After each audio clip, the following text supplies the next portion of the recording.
Load times on everything are generally fast because of the new processor. I will just fire up Angry Birds here.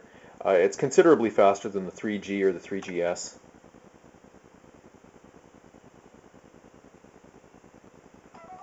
And there we are.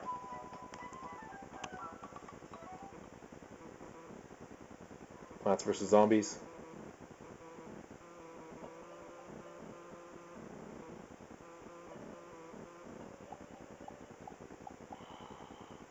And we're good.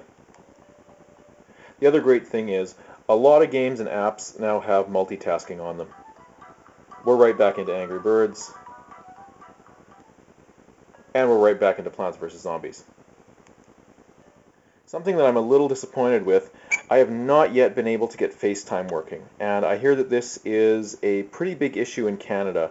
It's hard for a lot of people to get it working right out of the box, just because, first of all, they don't realize that in the phone menu in general, you have to turn FaceTime on. And then you get this waiting for activation message. For some reason, FaceTime has to be activated through your carrier. And carriers in Canada are being quite slow to turn it on phones. I'm not exactly sure what the deal is or why it is like that, but I've tried powering off my phone, turning it back on. I've tried turning FaceTime on and off. I've tried popping out the SIM card. FaceTime will just not work yet, so I can't show you FaceTime. If you want to see some good videos on it and see how it works apparently fantastically well. Just check out something else on YouTube. The few complaints I do have about the phone are pretty minor. The first is with the speakers. The placement is down here on the bottom, which is just fine if you're, say, watching a YouTube video and holding the phone like that. But if you turn the phone like that, then you only have sound coming out of one side of it. And for someone like me who's really sensitive to stereo and surround sound issues, it would have been really nice to have another speaker on this side that would activate when you turn the phone on its side, just so you could have that stereo or that balanced effect. But there are just speakers on the bottom. Some websites that I've gone to do not have pinch and zoom available on them, and I don't know why. Like, I'm here just on a simple Google search. I can't pinch and zoom. The screen is totally clear, and I can read everything easily, but I can't pinch and zoom. Let's go to the actual ABC website. And let's see if I can pinch and zoom here. Yep, now there's no problem.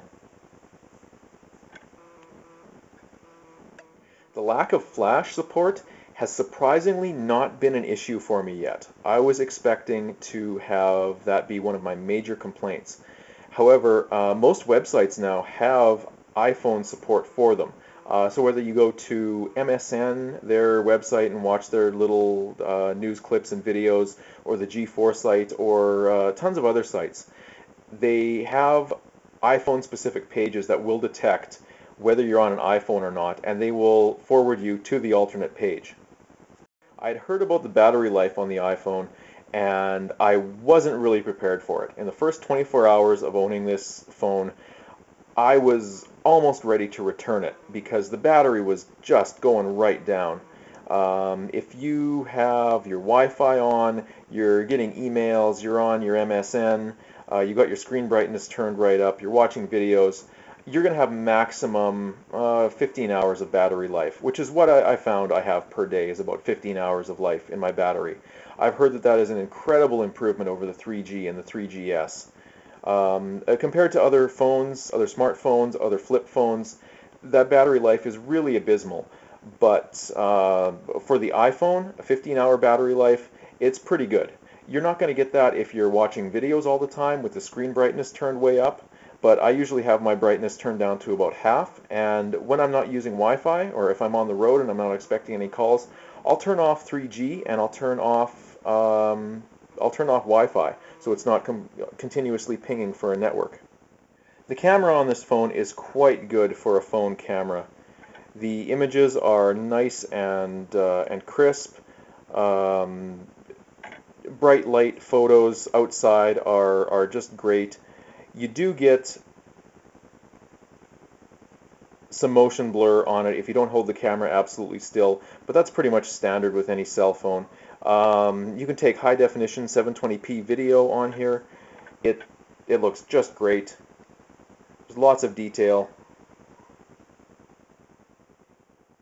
These videos here were recorded on the iPhone. It's all in 720p high definition.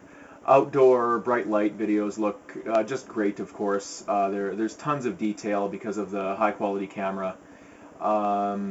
Indoor and low light videos look really, really good as well. They didn't skimp on the quality of either the front facing or the rear camera. Still photos look even better. The 5 megapixel camera brings out tons of detail in wide shots and especially in close-up shots. You can see here all the detail on the dandelion, and if you zoom in you can actually see little tiny water droplets. Indoor and low light photos look really great too. There's just no shortage of hardware quality when it comes to this phone.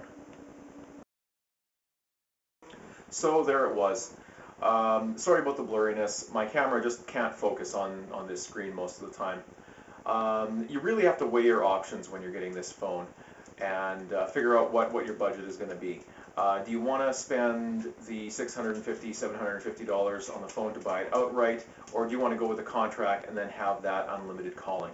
If this is going to be your main phone, I don't see why you would go with pay-as-you-go. For me, I have a house phone, and I just use that instead of making calls when I'm at home.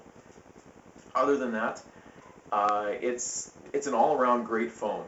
Other than the battery life and the lack of flash, it's really, really fantastic. I'm really liking it. Bottom line is just compare your options. The HTC Evo is cheaper. Some people say it's a better phone, but it doesn't have the smooth interface. It has a faster processor, bigger screen, but I don't think any phone out there has as smooth or as nice of an interface as the iPhone 4 does. And I will be jailbreaking this soon, so I'm going to put up a video on that. But for right now, 90%, 95%.